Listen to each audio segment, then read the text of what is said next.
গ্রামের নাম ছিল দিঘির পাড়। সেই গ্রামে থাকত বুলি নামে এক কিশোরী। সবার ডাকনাম বুলি।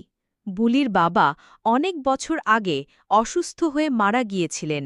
মা অন্যের বাড়িতে কাজ করে সংসার চালাতেন।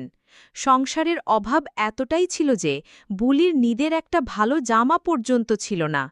কিন্তু বুলির মন ছিল আকাশের মতো বড়। স্কুলে পড়াশোনায় সে খুব ভালো ছিল, আর যে কোনো কাজ হাসি মুখে পড়ত।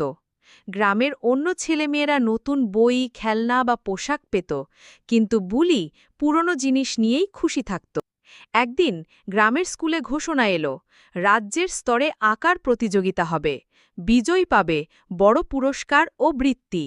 বুলির খুব ইচ্ছে হলো অংশ নিতে, কিন্তু সমস্যা হলো তার কাছে রং পেন্সিল নেই। মা বলল, মা, আমাদের এখন খাবার জোটানোই মুশকিল, রং পেন্সিল কিনব কি করে? বুলি হাসল, মা থাক, আমি কলম আর পুরনো কাগজেই চেষ্টা করব। প্রতিযোগিতার দিন অন্য বাচ্চারা রঙিন পেন্সিল, নতুন খাতা নিয়ে এলো। বুলি পুরনো এক খাতার পাতায় কালো কলম দিয়ে আঁকতে শুরু করল। সে এঁকেছিল তার নিজের গ্রাম, নদী, খেলার মাঠ আর হাসি খুশি বাচ্চারা। ফল ঘোষণার দিনে সবাই অবাক হয়ে শুনল, প্রথম হয়েছে বুলি।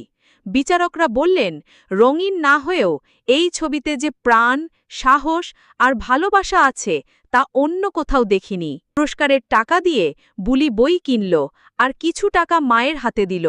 সেই দিন থেকে গ্রামের সবাই তাকে শুধু গরিব বুলি নয়, সাহসী বুলি বলে ডাকতে লাগল।